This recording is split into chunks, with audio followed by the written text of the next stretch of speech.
¿Sabía usted que la mayor parte de los simpatizantes del PRD, 63%, preferirían que se repitiera la elección que se acaba de llevar a cabo el 16 de marzo pasado?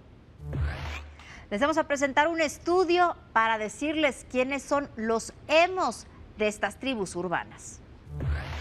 ¿Sabía usted que cerca de 1 millón de personas votó por un partido que actualmente se encuentra en una crisis, Alternativa Socialdemócrata, hoy Partido Demócrata, y que le tendrán que dar una explicación a estos votantes para 2009? ¿Y quién está de acuerdo en que se haya ido Hugo Sánchez? Esto y más se lo vamos a decir aquí en Opinión Pública.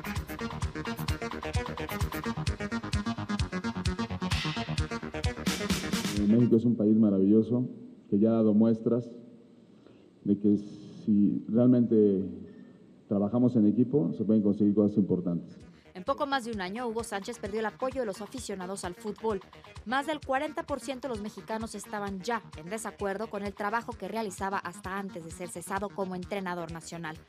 Hoy, la opinión pública concuerda con la decisión tomada por los dueños de los equipos de la primera división. Los datos estadísticos como resultados futboleros reflejan la caída del técnico. Cuando se hizo cargo del seleccionado en enero del 2007, el nivel de aprobación de Hugo Sánchez era del 52%. Apenas 8% no concordaba con su llegada al timón del tricolor.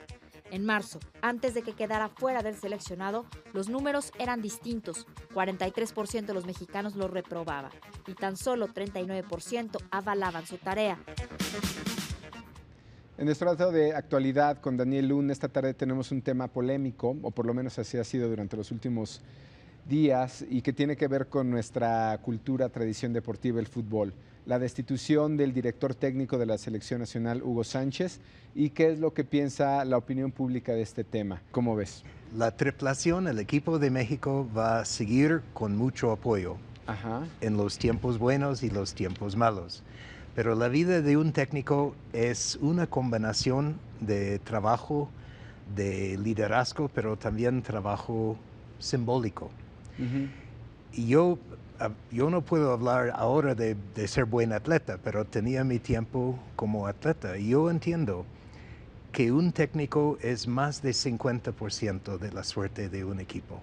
Entonces podemos minimizar la polémica, pero al fondo no, porque un equipo, aunque bueno que sea, sin un buen técnico con apoyo, es un equipo débil. Ahora, esta decisión del lado de la opinión se puede ver de dos lados, o sea, se puede ver relativamente polémico porque la aprobación de su acción como director técnico o la idea de que deberá ser destituido no apenas es una diferencia de 10 puntos.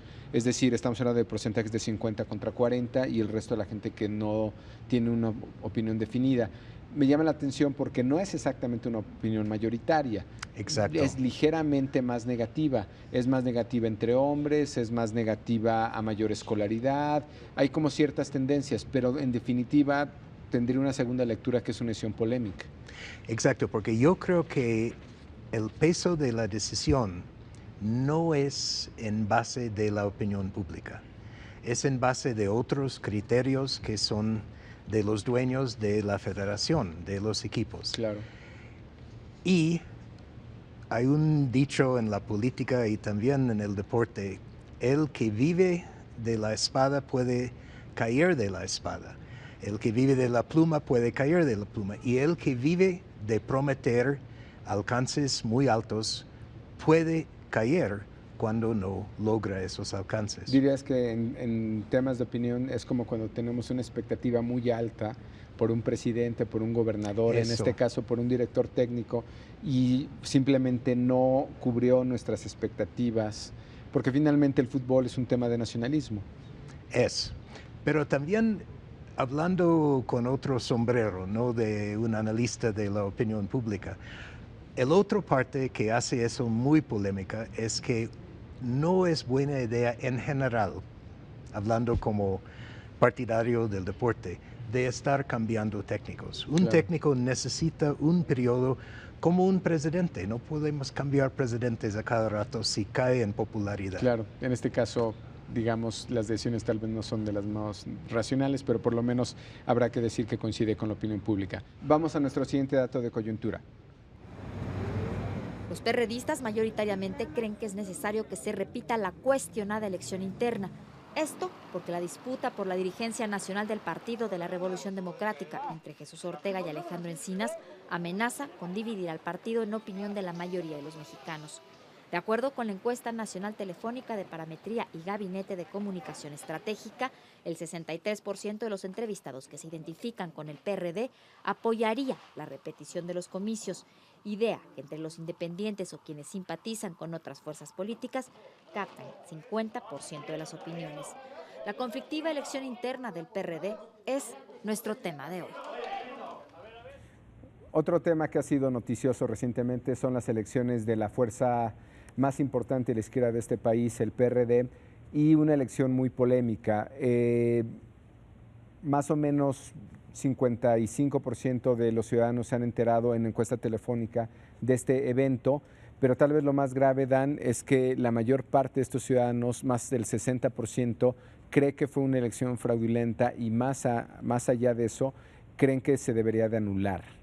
Un dato, yo creo, problemático para un partido como el PRD, que en sí ya tiene una imagen deteriorada. Es posible que es una salida, porque las últimas 3 elecciones internas del PRD, cada uno ha tenido sus roces, sus problemas. Tarde o temprano, el PRD o un partido masivo de la izquierda tiene que tener un buen manejo de sus propias elecciones internas. Si no es posible limpiar esta elección, lo más sano sería de repetirlo y hacerlo bien. El problema con los partidos es que tiene que manejar bien su propia administración, su propia casa. Pero la otra cosa es que los partidos en varios países, sabemos de Canadá, Estados Unidos, Europa Occidental, tiene una capacidad de recuperación que es casi perversa. Un partido puede estar muy bajo y un año o 2 años después es casi para llegar a poder. Entonces, ¿qué le pasó al PT en Brasil con Lula? Exacto. ¿No? Un partido de izquierda con una no muy buena imagen que fue subiendo básicamente a partir de que otros partidos se fueron desprestigiando. Aunque en el caso del PRD, ¿no? Habrá que decir que su punto más alto que ha alcanzado en su historia fue durante la última elección presidencial. Antes de eso, probablemente 97 con Cuauhtémoc Cárdenas. Pero fuera de eso, realmente está ahora en su mínimo histórico, 20%, ¿no? Excepto no hay momento de elección. Un partido siempre está más abajo cuando no hay elección, claro, con la coyuntura. Yo no estoy tratando de minimizar los problemas del PRD o la imagen del PRD, pero este país es un país que no puede funcionar sin un partido coherente de la izquierda, tanto por sus clases ilustradas como por sus capas pobres. Entonces, tarde o temprano, este partido o su sucesor va a capturar lo necesario, pero el momento es difícil. Claro, que para bien o para mal, que esté en su mínimo histórico, digamos que le hace que el daño sea marginal. Sí. Pero marginal en términos de que no puede bajar más. Y cuando un partido se convierte en chiste, este es una señal que ya es problema. Sin embargo, el proceso de limpiar, sea a través de su capacidad en este momento, en estas semanas, o de rehacerlo, es una salida, cualquier de los dos, y la salida es necesaria. Claro. Estos fueron nuestros datos de coyuntura con Daniel Lun. Regresamos.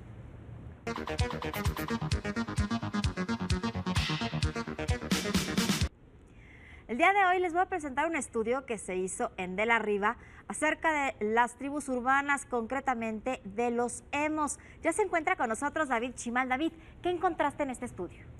Bueno, básicamente nosotros empezamos a hacer este estudio porque se descubrió que era una tendencia muy fuerte entre los adolescentes.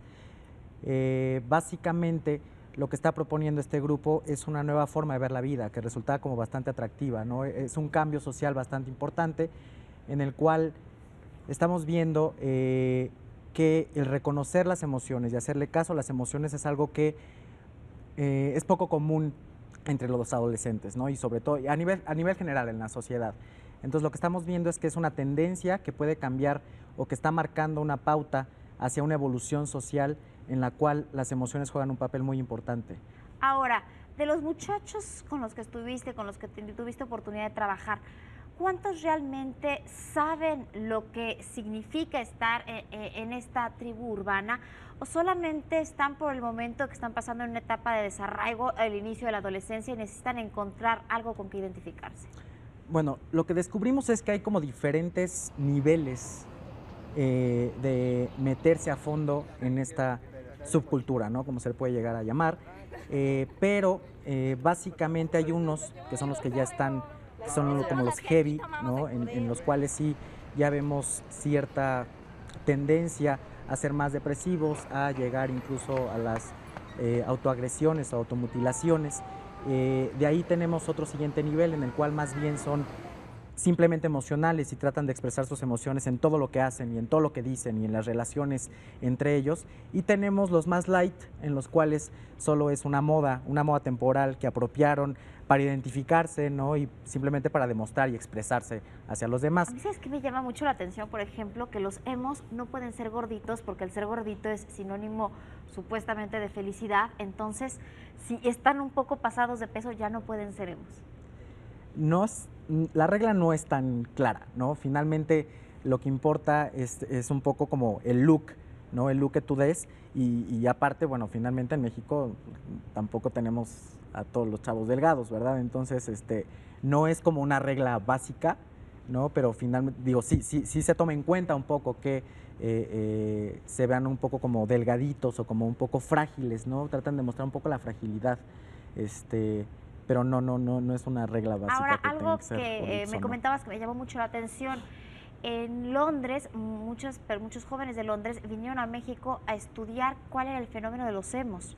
No, bueno, el fenómeno de los emos está en todas partes, ¿no? México. En México y en muchas partes del mundo, ¿no? No es algo que solo es exclusivo de México, porque, bueno, básicamente en las noticias ha salido el fenómeno como lo que está pasando en México, ¿no? Y se está viendo como un grupo que está solamente en México. Y no es así, está regado por todos lados. Ahorita lo que está pasando es que las subculturas están teniendo comunicación entre ellos y entre diferentes países por internet, ¿no? Y están creando redes y hay blogs y hay sitios en internet en los cuales están intercambiando ideas y están nutriendo un poco la ideología a partir de lo que se está viendo en diferentes lugares del mundo. Ahora, ¿de dónde surgen estos emos? Surgen, bueno, básicamente el movimiento como tal, aplicado en el término emo, surgió hace 20 años en Estados Unidos, en Washington, y todo nació a partir de un estilo musical, ¿no? Un nuevo estilo musical. Muy melancólico. Muy melancólico, muy dramático, con cambios cambios dramáticos en los ritmos y también un desempeño también melodramático por parte de los intérpretes, ¿no? A la hora de estar en el escenario. Pero básicamente, como empezó el fenómeno emo hace 20 años en Estados Unidos, a lo que es ahorita y como se constituye el fenómeno emo ahorita, es totalmente diferente, es otra cosa, ¿no? De ahí se han derivado y ha mutado, ¿no? Para terminar en lo que es hoy.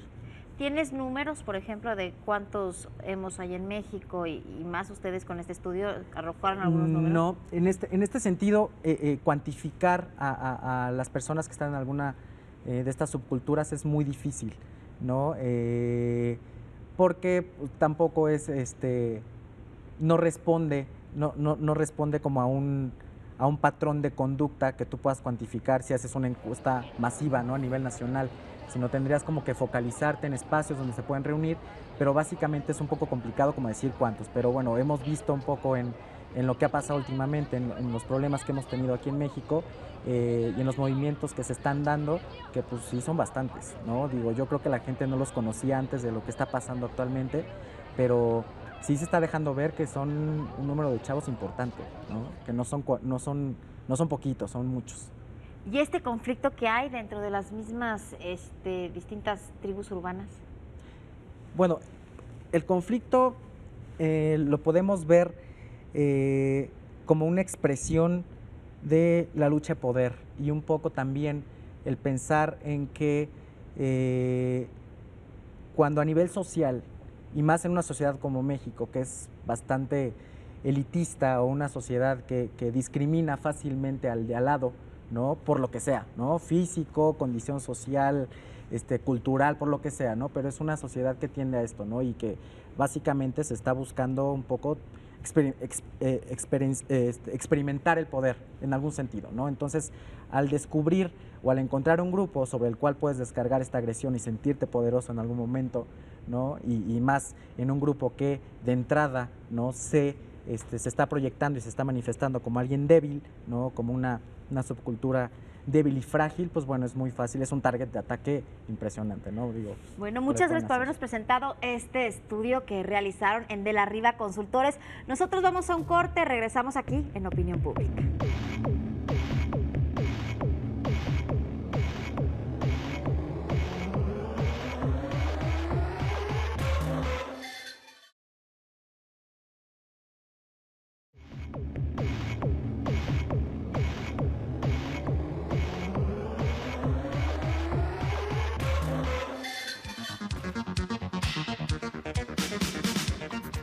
En el tema del ciudadano, esta tarde tenemos con nosotros a Luciano Pasco, vicepresidente de Partido Socialdemócrata, antes Alternativa Socialdemócrata, quien nos acompaña para explicarnos un poco qué está pasando con esta opción de izquierda.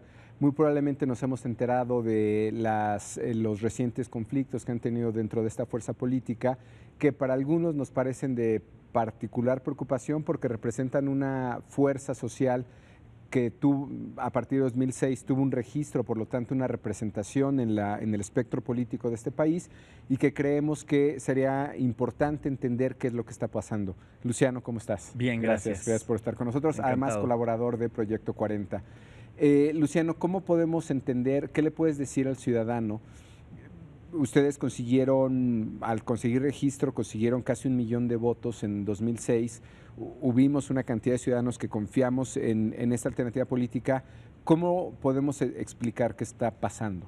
Mira, en primer lugar, se explica como parte de un proceso de construcción de una identidad socialdemócrata. Es decir, yo te diría que la gente que votó por nosotros en el 2006 votó por la expectativa de tener una izquierda distinta en México, una izquierda que entrara a fondo, sin el famoso miedo electoral a ciertos temas que son temas complicados, que son temas tabú, que generan cierto resquemor en la sociedad, pero también que fuera una izquierda que se atreviera a proponerse empezar a construir una cultura política distinta, por lo menos intentarlo, por lo menos empezar a marcar una ruta hacia allá. ¿Distinta en qué sentido? Digamos, en este caso el referente sería el PRD, porque es el partido por antonomasia en este país de izquierda. Distinta en que no se permita y no se dé los lujos que se ha dado la izquierda en términos de la aceptación de ciertas cosas como dadas, es decir, aceptar la existencia de la posibilidad de negociar tus propias normas internas, por ejemplo. Los números de 2007 de Alternativa no fueron particularmente buenos. Se entiende porque fueron elecciones locales, la participación fue menor, hay una serie de explicaciones.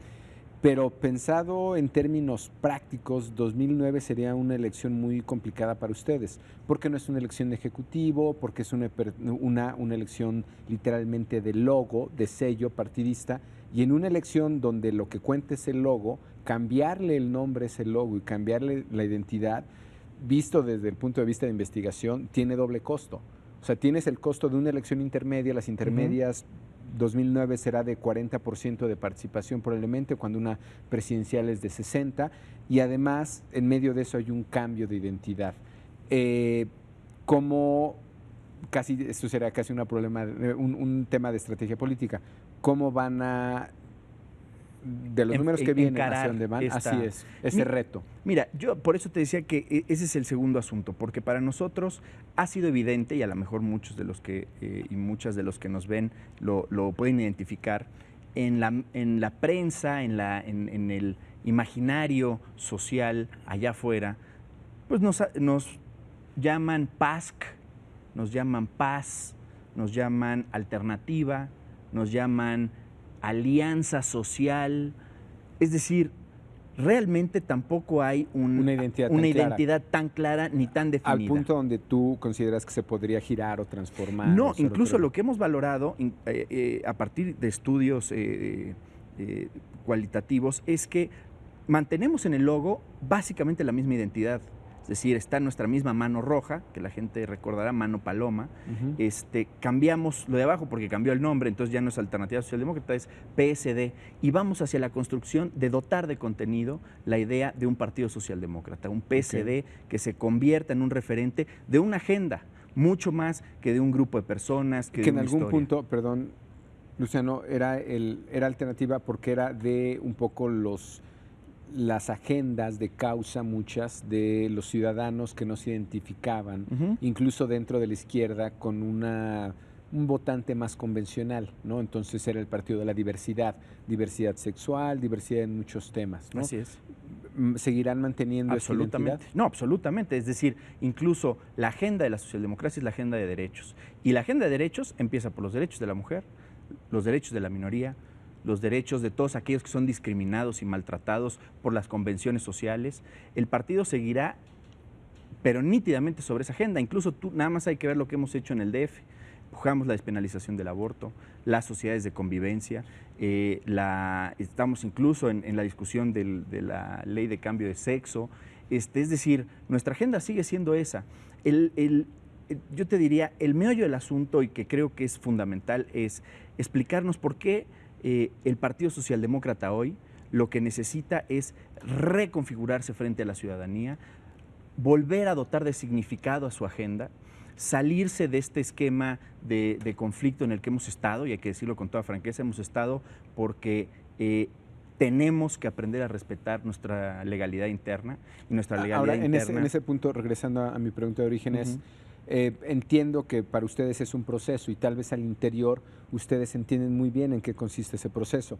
Lo que el ciudadano ve, y yo diría que con el agravante que la otra fuerza política, la mayoritaria dentro de la izquierda, está en un conflicto, yo creo que tan grave o infinitamente más en términos de la dimensión, una elección que no resuelven, lo de ustedes pasa a cobrar también relevancia. Por supuesto. En dos palabras, ¿cómo entiende este ciudadano más allá del proceso? Para empezar, hay que decirles a todos que en nuestro partido no se están quemando urnas, ni se están embarazando urnas, ni nuestra discusión es esa, ¿eh? Nuestra discusión no es esa, nuestra discusión es con una connotada y respetable figura del partido que ha decidido desconocer los resultados del proceso interno porque no le favorecieron. Y eso sí es tradicional. Y eso es lo que nos ha llevado a una discusión. Que sería la otra parte de identidad del logo, identidad del partido. El costo de no tener esta figura, la única mujer candidata en 2006 a la presidencia, alrededor de quien se armó buena parte de esa fuerza política, no es, por un lado, el costo electoral, pero no es perder parte de esta identidad. Y cómo, digamos, explicar esa parte también no es importante. Bueno, yo te diría, precisamente lo que tenemos que lograr es transmitir que este partido, a pesar de lo que se generó como la idea, no es el partido de Patricia Mercado. No puede serlo. Si lo reducimos a eso, se convierte en una cosa muy pequeña. Este tiene que ser el partido de toda esa gente que cree y está convencida de que México necesita una izquierda que no queme boletas, que no robe urnas, que no incendie ni el partido ni el país cada vez que tiene una diferencia con la institucionalidad, que sea un partido que pelee su agenda sin temor electoral, como lo hemos hecho en el Partido Socialdemócrata, y que se coloque por encima de negociar su legalidad y que la respete. Si logramos eso, yo creo que vamos a lograr transmitir hacia el 2009, y ese es nuestro gran reto. Una opción política. Una opción que, a pesar de que tiene diferencias, y que han sido diferencias muy fuertes, sin duda, diferencias que han simbrado la estructura de nuestro partido, yo espero que nadie se vaya, no hay una cacería de brujas, lo que hay es la necesidad de reconfigurarnos, de reconciliarnos y de colocarnos en una ruta de construcción para México. Perfecto. Luciano, pues muchísimas gracias. Yo creo que el auditorio de opinión pública y en general una buena parte del electorado, sobre todo los que votaron por ustedes,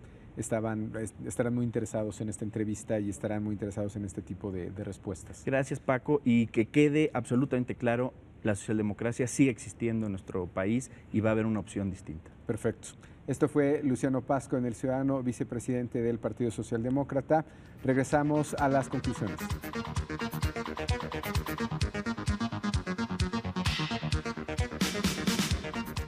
Un tema polémico, pero ciertamente la mayor parte de los ciudadanos está de acuerdo, Viviana, con la decisión de la Federación Mexicana de Fútbol de que Hugo Sánchez deje de ser el director técnico, 60 contra 40 más o menos. Así es, no dio resultados, ya lo han dicho, bueno, lo mostraste en el estudio que se hizo en Parametría.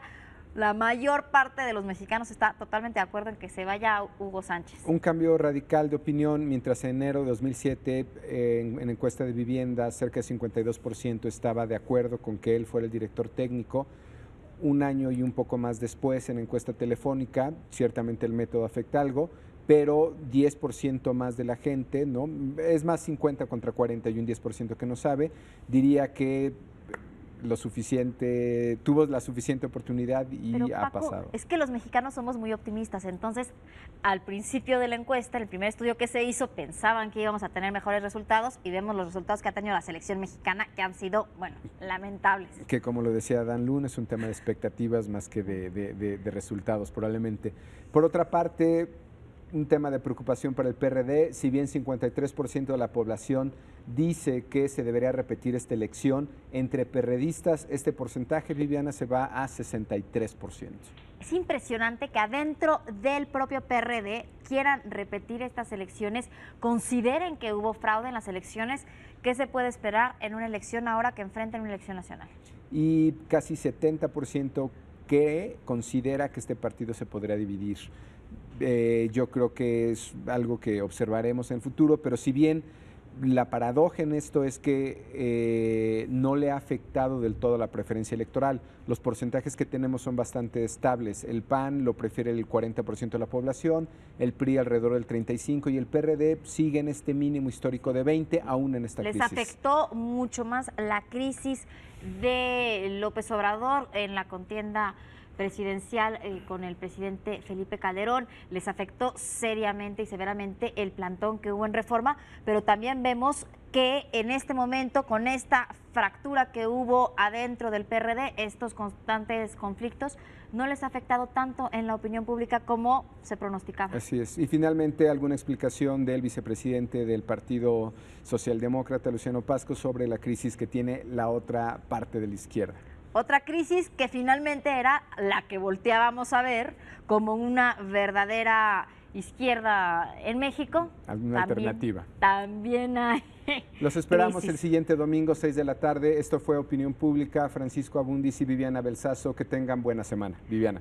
Hasta luego, Paco. Lo espero la próxima semana. Acuérdese, domingo, 6 de la tarde. Que la pase bien.